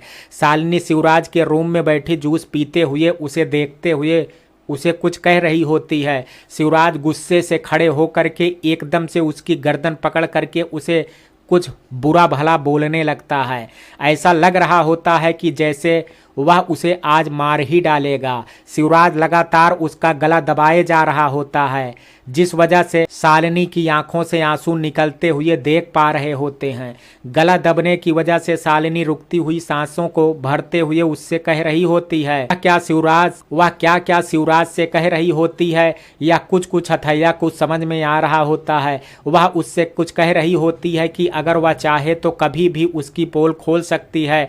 वह दुनिया को यह भी बता सकती है कि अथर्व की मां की मौत हादसा नहीं बल्कि सोची समझी चाल थी। उसे किसने और क्यों मारा था वह सब कुछ लोगों को बता देगी। यह सुनते ही शिवराज तुरंत उसकी गर्दन छोड़ करके जोर से चिल्लाते हुए वहीं सोफे पे बैठ जाता है। यह सुनते ही अथैया समझ जाती है कि अथर्व की मां माधवी की मौत कोई हादसा नहीं था बल्कि एक सोची समझी साजिश थी। रात होते ही अथैया अपने कमरे में कान्हा के लिए दूध लेकर के जाती है। कमरे में आते ही अथैया अथर्व को कपड़े उतारते हुए देख लेती है। वहीं अथर्व भी अथैया को इस तरह से अंदर आते हुए देख करके चौंक जाता है। वह तुरंत अथैया को देखते हुए उससे कहने लगता है अथर्व अथैया से, अथैया तुम हमेशा ऐसे ही क्यों कमरे में चली आती हो। अथर्व को बिना टी शर्ट के देखते ही अथैया तुरंत अपनी आंखें बंद कर लेती है। वहीं अथर्व उसकी तरफ देखते हुए उससे बात किए जा रही होती है। इतने में ही अथैया अपनी आंख बंद करके उसकी बातों का जवाब देती है, सॉरी मगर मैंने पहले भी तुमसे कहा है कि कमरे को कम से कम लॉक कर लिया करो, पर नहीं, तुम्हें तो अपनी बॉडी दिखानी है। यह सुनते ही अथर्व टी शर्ट पहनने के बाद अथैया के पास चलते हुए आता है और उसकी हथेली को आंखों से हटाने की कोशिश करते हुए उससे कहता है अथर्व अथैया के करीब आते हुए, अच्छा ऐसा लगता है तुम्हें। अथैया आंख बंद किए हुए, ऐसा लगता नहीं है, तुम ऐसे ही हो, हमेशा करीब आने की कोशिश करते रहते हो, प्लीज मेरे हाथ मत हटाओ। यह सुनते ही अथर्व तुरंत अथैया की हथेली को उसकी आंखों से हटा देती है। हथेली हटते ही अथैया देखती है कि अथर्व ठीक उसकी आंखों के सामने खड़ा हुआ उसकी निगाहों को देख रहा होता है। तभी अथर्व धीमे स्वर में अथैया से कहता है, अथैया मुझे लग रहा है कि तुम मुझसे कुछ कहना चाहती हो। देखो तुम्हारे दिल में जो भी हो तुम मुझसे बेझिझक कह सकती हो। अथैया अथर्व से, ऐसा क्यों लगता है तुम्हें कि मैं तुमसे कुछ कहना चाहती हूँ। अथर्व अथैया के करीब आते हुए, तुम्हारी आंखें बता रही हैं, बोलो क्या कहना चाहती हो। यही कि दरवाज़ा बंद रखा करो। अथर्व गहरी सांस लेते हुए, झूठ बोल रही हो तुम। मेरे करीब आते ही तुम्हारे सीने की धड़कन जोर जोर से धड़कने लगती है। अब बताओ क्या कहना चाहती हो। अथैया हड़बड़ाते हुए, तुम थोड़ा हेल्प करवाओ चादर बिछवाने में, कान्हा कहानी सुन करके आने वाला ही होगा। इतना कहते ही अथैया चादर को एक छोर खुद पकड़ करके दूसरे छोर को उसे थमा देती है। वह चादर के एक छोर को पकड़े हुए बिछाते हुए अथैया से फिर एक बार कहता है, बस चादर अकेली बिछवानी है या कुछ और भी बोलना चाहती हो। देखो तुम्हें डरने की कोई जरूरत नहीं है, तुम जो भी कहना चाहती हो बेझिझक कहो, मैं खड़ा हुआ हूँ तुम्हारे सामने। अथैया अथर्व से, ओ अथर्व चादर बिछवाते हुए, ओ क्या बोलो, क्या कहना चाहती हो। यही ना कि मेरे करीब आने से तुम्हें कुछ महसूस होता है। इतना कहते ही अथर्व चादर के उस छोर को अपनी ओर खींचता है जिस छोर पर अथैया चादर को पकड़ करके खड़ी हुई होती है। चादर खींचते ही अथैया भी चादर के साथ खींचते हुए अथर्व के सीने पे आकर के गिर जाती है। वह तुरंत खुद को संभालते हुए उससे दूर होने लगती है। तभी अथर्व उसकी कलाई को पकड़ करके उसे अपनी तरफ खींच लेता है।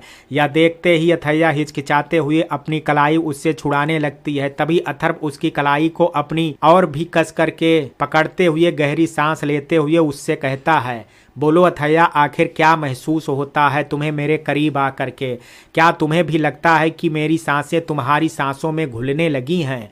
अथैया अथर्व से, अथर्व प्लीज मेरा हाथ छोड़ो, मुझे बड़ा अजीब सा लग रहा है। वहीं अथर्व अभी भी उसकी कलाई को कस करके पकड़े हुए अथैया के करीब आने की कोशिश किए जा रहा होता है। तभी अथर्व गहरी सांसें लेते हुए अथैया की गर्दन को चूमते हुए उससे कहता है, ऐसा क्या होता है अथैया, जब भी तुम मेरे करीब आती हो, मेरी सांसें तुम्हारी सांसों में घुलने लगती हैं, तन बदन में जैसे एक ही आग सी लग जाती है। बोलो, क्या तुम्हें भी यही महसूस होता है जो मुझे महसूस हो रहा है? अथैया हिचकते हुए ओ अथर्व अथैया को चूमते हुए, बोलो ना, क्या महसूस कर रही हो तुम अथैया? बोलो, क्या कहना चाहती हो तुम? वही ना जो ना जाने मैं कब से सुनना चाहता था। बोलो अथैया। अथैया धीमे स्वर में, आई लव। अथैया आगे कुछ बोल पाती इससे पहले ही कान्हा आवाज लगा करके रूम के अंदर आ जाता है। वहीं कान्हा को अचानक ही अंदर आता हुआ देख करके अथर्व तुरंत चादर को पकड़ लेता है और अथैया तुरंत पलंग के ऊपर बैठ जाती है। कान्हा धीरे धीरे चलते हुए कमरे के अंदर आता है। वह दोनों की आंखों और दोनों के हाव भाव देखता है। वह दोनों बड़े ही अजीब तरह से उसे देख रहे होते हैं। अथर्व दोबारा से चादर बिछाने लगता है। वहीं अथैया अभी भी पलंग पर बैठी हुई होती है। कान्हा को सामने देखते ही अथर्व हड़बड़ाते हुए उससे कहने लगता है, और चैंप, दादी माँ से स्टोरी सुन ली ना तूने? देख, तू एकदम सही समय पर आया है। हम दोनों बिस्तर लगा ही रहे थे बस। कान्हा अथर्व से, मगर मम्मा तो बिस्तर पे बैठी हुई हैं, तो बिस्तर कैसे लगेगा? अथैया हड़बड़ाते हुए, या तो अथर्व ने कहा कि बैठ के बताओ कि बिस्तर बिछाने के बाद कैसा लग रहा है। बताओ बच्चा, कैसा लग रहा है? आज सारा बिस्तर अथर्व ने बिछाया है। कान्हा चौंकते हुए, मम्मा तो फिर आपने क्या किया?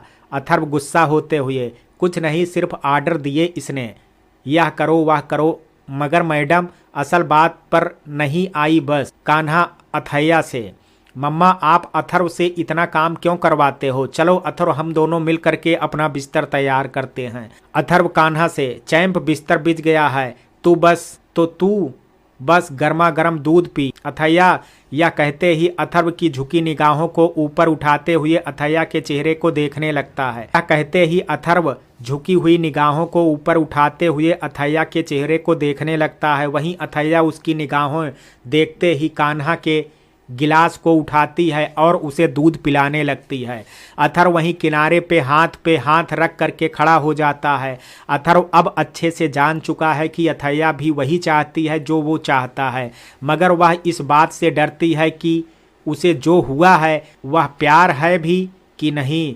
वहीं अथर्व यह जानता है कि उसे जो हुआ है वह प्यार ही है। मित्रों, क्या अथैया कभी अथर्व के परिवार वालों को शिवराज का सच बता पाएगी? क्या अथैया कभी यह जान पाएगी कि आखिर अथर्व की मां माधवी का कातिल कौन है? क्या अथर्व भी कभी अपने पिता की सच्चाई से रूबरू हो पाएगा?